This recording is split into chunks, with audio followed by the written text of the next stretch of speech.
Olá, tudo bem com vocês? Mais um dia para nós lermos o capítulo 4 desse livro que Deus tem falado tanto no nosso coração.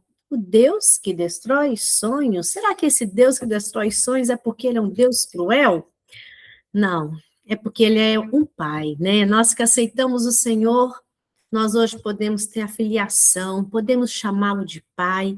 E um pai, ele corrige, o pai, ele coloca limite, o pai, ele ama tanto que ele coloca esse limite e nos ajuda a viver na linha, não é verdade? Esse é o nosso pai, que os sonhos dele são muito maiores do que os nossos. E muitas vezes nós queremos viver os nossos sonhos, fazemos até mesmo como criança birrenta para viver os nossos sonhos, as nossas vontades, mas os sonhos de Deus, os pensamentos de Deus são muito maiores do que os nossos, porque o nosso Pai, ele não vê só o aqui e agora, ele vê o além, ele vê lá na frente a gente estar lado a lado com ele, ele vê o nosso futuro, que foi preparar um lugar, Jesus foi preparar um lugar para mim, para você, e esse Pai maravilhoso, ele nos vê nesse lugar que foi preparado para nós.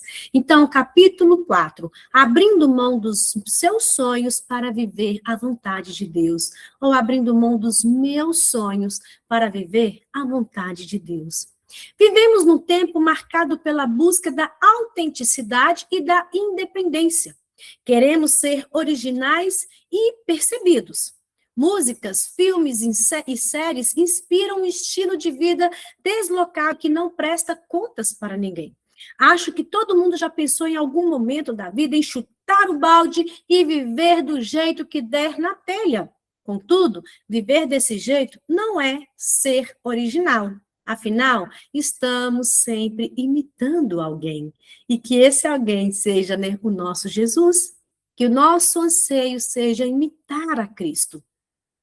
O desejo pela autenticidade, entendido como o desejo de ser quem queremos ser, jamais ocorre sem um mediador. Segundo Girard, esse mediador é sempre um modelo. Alguém que nos causa profunda admiração e que nos faz desejar o que queremos ser.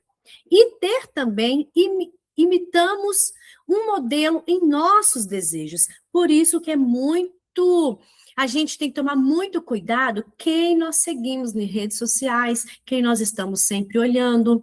Tem uma mulher que ela tem uma oratória muito perfeita, ela tem uma fala, ela é professora de português, ela fala muito bem, e eu estava até seguindo ela, por quê? Para aprender melhor o português, só que quando eu comecei a perceber que ela estava indo para uma linha tão diferente da minha, porque eu creio na palavra de Deus, eu creio na Bíblia. Então, se a pessoa começa a ir contra a Bíblia, eu prefiro deixar de seguir.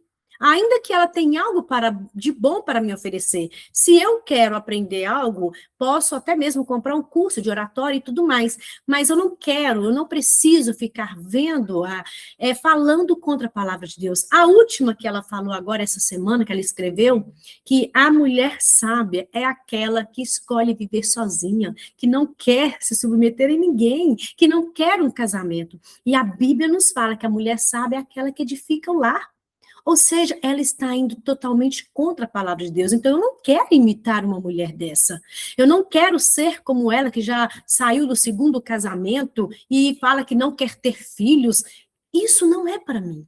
Então, por isso nós devemos tomar cuidado. Quem nós admiramos? Quem nós estamos seguindo? Quem é aquela pessoa que você tem o hábito de ver, de assistir, de admirar? Por isso que nós devemos sempre imitar o modelo de Jesus. Ele é o modelo principal que nós devemos imitar. Segundo as Escrituras, temos um modelo a ser seguido e somos convidados a desejar o que Jesus desejou. Outro fator importante é que somos escravos. Não sei se sou estranho a você o fato de seguidores de Jesus serem chamados de escravos no Novo Testamento. Mas é isso que Paulo nos ensina em Romanos 6. Nossas traduções mais antigas colocaram o termo grego doulos como servo. Contudo, servo não comunica a seriedade desse status.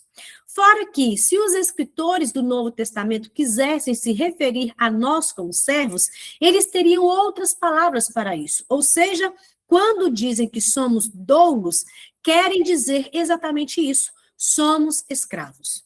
Qual a implicação disso para a nossa espiritualidade? Faz mesmo diferença ser chamado de servo ou escravo? Vamos começar pelas diferenças.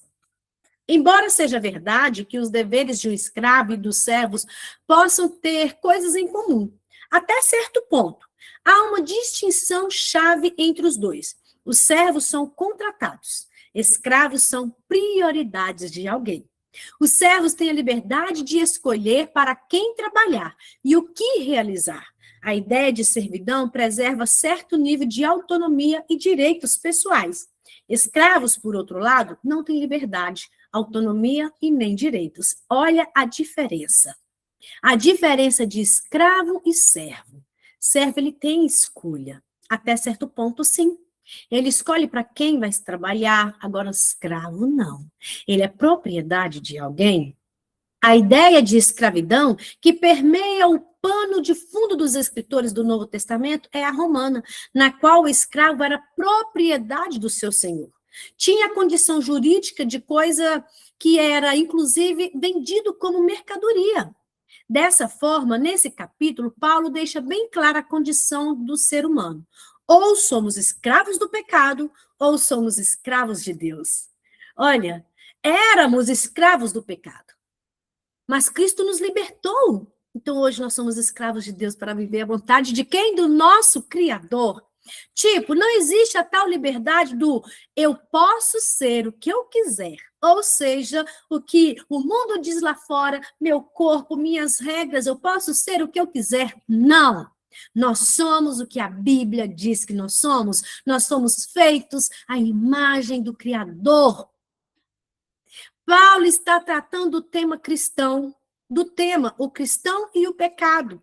Dessa forma, nesse capítulo, Paulo deixa bem claro a condição do ser humano. Ou somos escravos do pecado, ou somos escravos de Deus. Tipo, não existe a tal liberdade. Eu posso ser o que quiser. Não existe. Não existe essa liberdade. Ser o que você quiser. O mundo está uma confusão. Ah, eu nasci assim. Ah, eu me sinto como um coati. Eu me sinto como um animal. Eu me sinto escravo do pecado. Isso é ser escravo do pecado. O Senhor nos chamou para a liberdade em Deus. Nós somos filhos de Deus. Quem é filho de Deus não vive como um animal. Quem é filho de Deus não vive como quem quer, como o que quiser. Nós somos filhos. Nós somos escravos de Cristo. Em Romanos 6, de acordo com o apóstolo, devemos nos considerar mortos para o pecado e vivos para Deus. A graça transborda na vida do pecador e o liberta da escravidão pecaminosa. Por isso, ele convoca os cristãos a não oferecerem seus corpos aos frutos da injustiça. Antes, ofereçam seu corpo como instrumento para fazer o que é certo para a glória de Deus. O pecado não é mais o seu senhor. Romanos 6, 13. O pecado não é mais o meu senhor. Não é mais o seu senhor.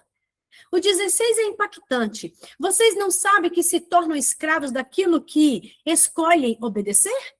Podem ser escravos do pecado, que conduz à morte, ou podem escolher obedecer a Deus, que conduz à vida de justiça. O que você escolhe? Ser escravo do pecado, que vai te levar para o caminho de morte? Que vai te levar para o caminho da perdição? Ah, mas isso aqui não tem nada a ver, isso aqui pode, isso aqui... Olha o que a Bíblia diz. Não olha o que as pessoas falam, mas vai na palavra de Deus. Ou você escolhe ser escravo de Cristo, obedecer a Deus, que conduz a vida de justiça.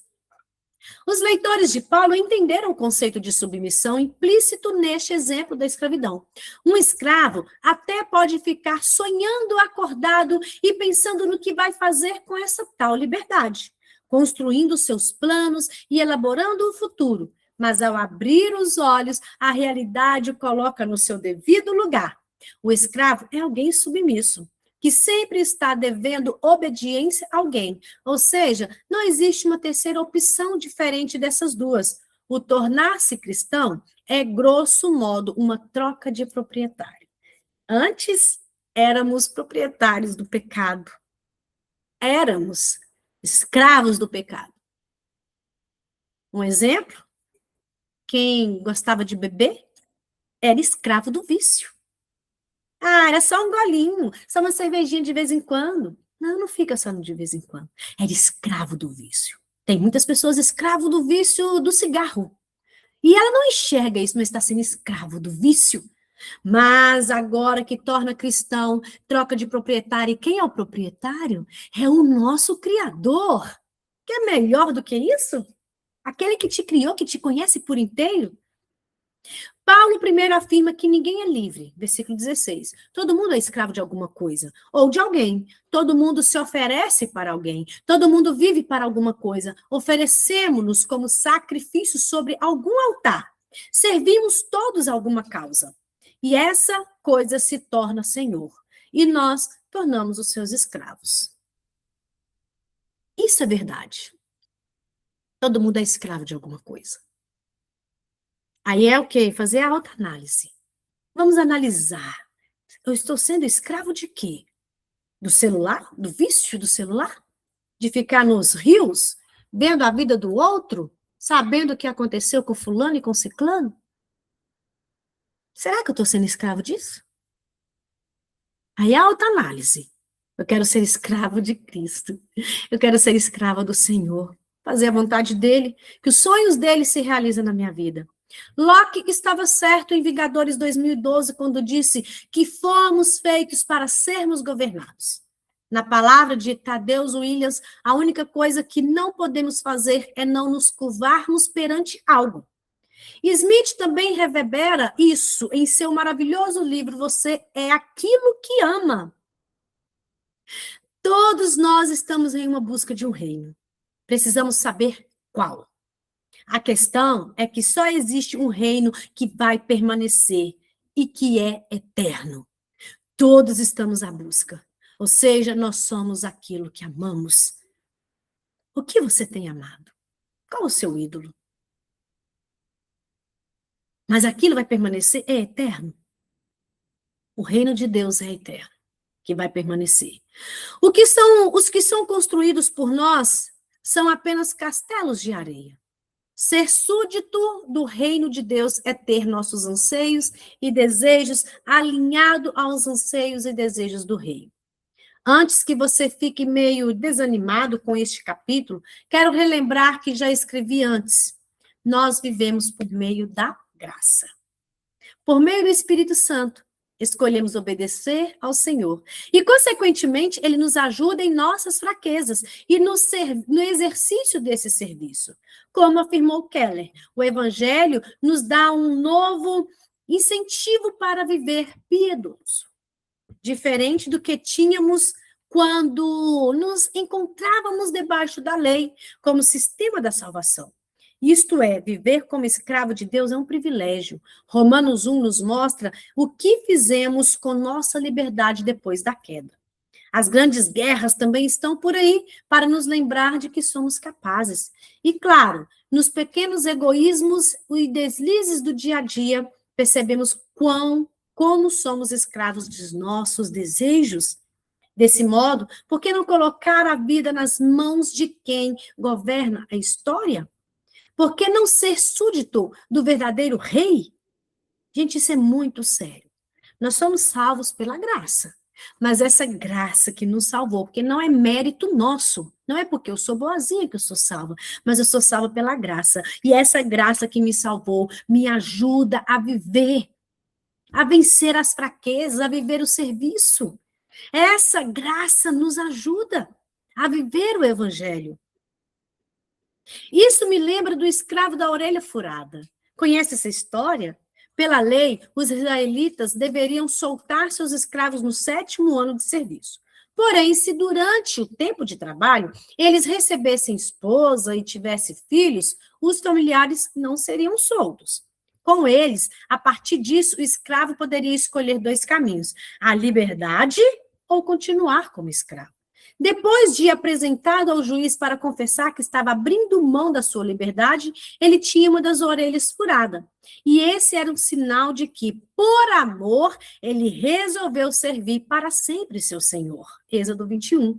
De certa forma, isso acontece conosco. Somos de tal maneira constrangidos pelo amor de Deus manifesto na vida, morte e ressurreição de Jesus, que parece não haver outro caminho senão esse serviço. Esse do serviço.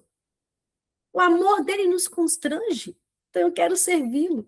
Paulo já disse, pois a graça de Deus foi revelada a todos através da salvação. E traz a salvação. Somos instruídos a abandonar o estilo de vida ímpio e os prazeres pecaminosos. Neste mundo perverso, devemos viver com sabedoria, justiça e devoção. Andar no caminho da sabedoria, justiça e devoção é estar ciente de que esta sendo levará pela via crucis. Carregar a cruz é um chamado à escravidão. Em Mateus 10, 38, lemos: quem se recusa a tomar a sua cruz e me seguir não é digno de mim. Quem se apegar à própria vida, a perderá. Mas quem abrir mão da sua vida por minha causa, a encontrará. Eu fico tão assim maravilhada com Cristo. O amor dele nos constrange, o amor de Deus nos constrange e nos leva a tomar a nossa cruz. E aquilo que é pecado, que muitas vezes costumava fazer, aquele pecado, gente, gera morte. Aquele pecado que muitas vezes traz tantas consequências para a vida.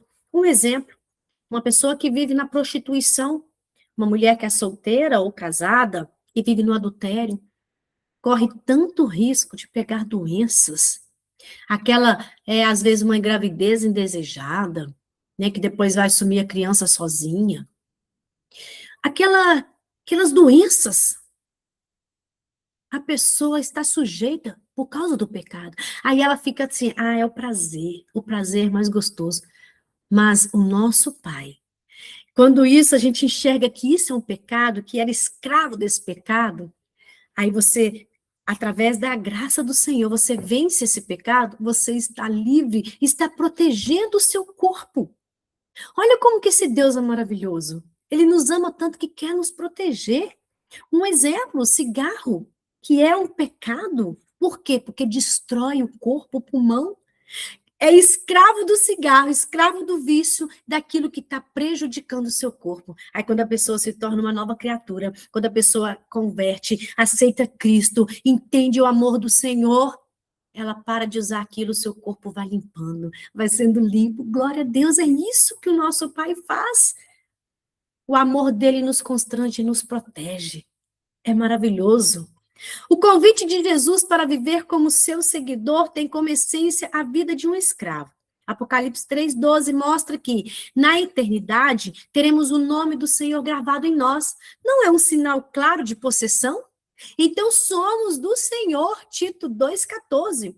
Assim como Ud e Boaz pertencem ao Wendy. A verdadeira marcha para Jesus, Trago à memória um desejo que tive bem no início da minha caminhada cristã. Eu e um amigo éramos jovens assembleianos, fervorosos na fé pentecostal. E gostávamos de pregar, por isso iríamos criar um ministério de pregação, que se chamaria Ministério Triunfo. Nome estranho, mas era início dos anos 2000. E cantávamos num coral de jovens chamado Vale da Renúncia. Então, estávamos no fluxo. O nome foi inspirado em 2 Coríntios 2,14, que, na Almeida Revistada e Atualizada, diz: graças, porém, a Deus em Cristo, sempre nos conduz em triunfo. O ministério não saiu do papel, mas o texto bíblico ficou na mente e no coração. Tempos depois, parei para estudá-lo e descobri o que significa ser conduzido em triunfo por Cristo. No início dessa carta, Paulo compartilha as dificuldades do seu ministério apostólico e algumas tristezas que o abalaram. A partir de 2 Coríntios 2,12, ele relata por falta de tranquilidade, despede-se de uma cidade e vai para outro lugar. Mesmo nesse novo local, ainda enfrenta muitas dificuldades, e a imagem parece de derrota. Aliás, alguns dos coríntios tinham esta imagem de Paulo, um derrotado. Porém, a despeito dessas situações desagradáveis, o apóstolo rende graças a Deus por ser conduzido em vitória. Sua noção de vitória é ser levado como escravo e mensageiro de Jesus. O que inspirou essa ideia de marcha triunfal dita por Paulo no versículo 14 foi provavelmente o cortejo dos generais romanos que, após uma vitória, entravam na capital trazendo atrás de si escravos capturados na batalha. Para Paulo, Cristo é quem marcha vitoriosamente pelo mundo. E ele, antes inimigo, agora se vê como prisioneiro desse general. Deus usa esses cativos para espalhar a loucura da pregação, a fragrância, levando ao conhecimento do Cristo crucificado. Glória a Deus, esse Cristo maravilhoso. Ou seja, somos escravos capturados por Ele. Ele é o nosso general, somos prisioneiros desse general. Escravo, filho ou amigo? Mas, e aquele texto que diz, já não os chamamos de escravos, pois o Senhor não faz coincidência a seus escravos. Confidências a seus escravos.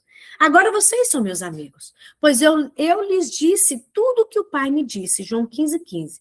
Parece que somos também amigos de Deus. Como conciliar tudo isso? Na verdade, uma posição não exclui a outra.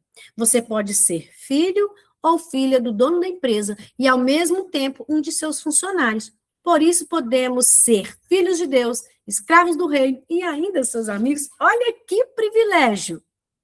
Gente, eu sinto privilegiada quando eu também leio, né, que o Senhor escolheu os pequeninos. Nós, tão pequeninos, podemos, olha só, sermos filhas, escravos e ainda amigas de Deus. O contexto de João 15, por exemplo, não exime esse amigo de responsabilidades. E é aqui que muita gente se perde.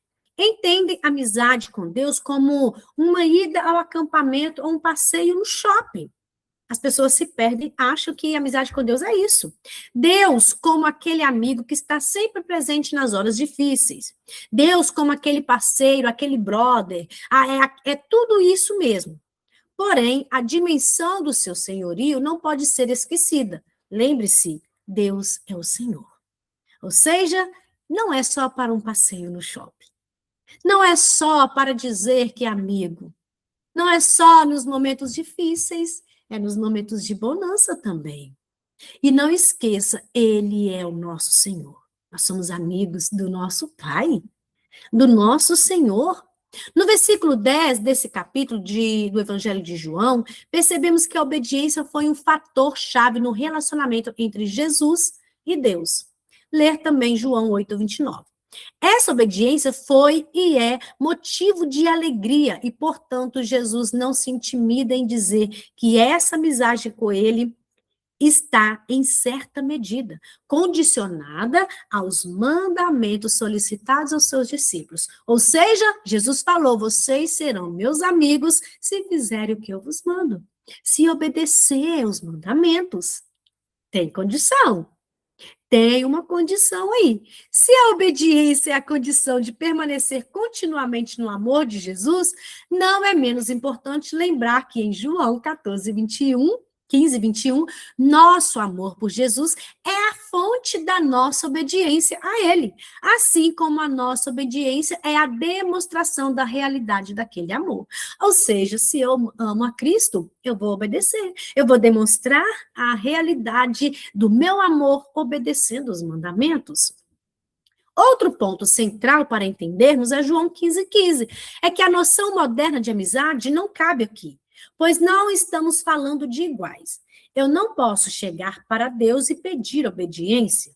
Já imaginou a oração em que o crente fala para Deus obedecer aos seus pedidos? Ok, tem gente que trata Deus assim. Mas isso é inversão de papéis. Cuidado do jeito que oramos, né? Vamos tomar cuidado. O fato de, nessa passagem, sermos considerados amigos de Deus e não escravos é para entendermos que Deus compartilha conosco seus pensamentos e intenções. Nossa obediência não é cega e não estamos no escuro. Somos escravos que sentam à mesa do rei e ouvem os planos dele. Outro texto que posso citar para complementar esse raciocínio é o que Paulo fala aos Romanos. Pois vocês não receberam o Espírito que os torne de novo escravos medrosos, mas sim Espírito de Deus que os adotou como seus próprios filhos. Agora nós chamamos de Abba, Abba Pai.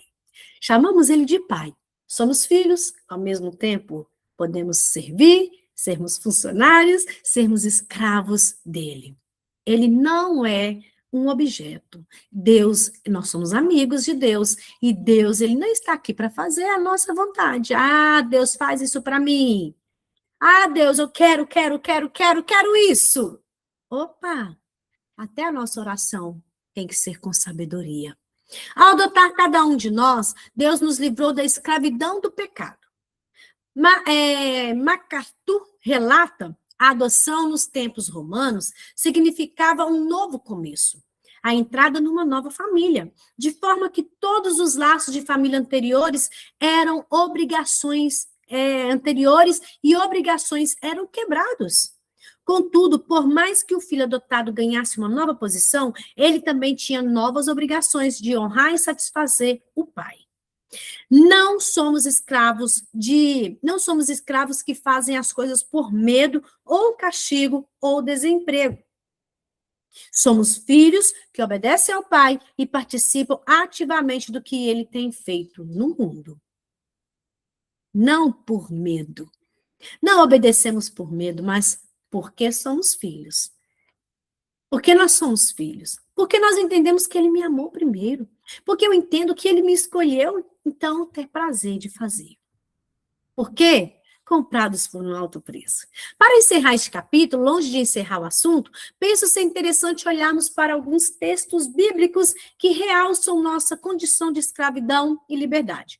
Os primeiros estão em Mateus 20, 28, Marcos 10, 45 e Efésios 1, 7, Timóteo 2, 6, 1 Pedro 1, 18. Neles é dito que Cristo veio servir e dar a sua vida em resgate de muitos, comprar a liberdade do ser humano e, dessa forma, livrá-lo de um estilo de vida vazio. Paulo escreveu a Tito, ele entregou sua vida para nos libertar de todo pecado, para nos purificar e fazer de nós seu povo, inteiramente dedicado às boas obras. Deus liberta da escravidão um povo para que este povo, o seu povo, viva para a sua glória. E honre-o com a vida, não voltando a ser escravo do mundo nunca mais, não voltando a ser escravo do pecado. Isso é fácil? É uma pergunta. Você acha que é fácil? Nem um pouco. A todo momento estamos propensos a negar essas realidades bíblicas, trocando-as rapidamente por um prato de lentilhas deste mundo. Somos idólatras com um coração que não param de fabricar novos deuses. Desse modo, precisamos estar sempre expostos à pregação da palavra e à presença de Deus em oração.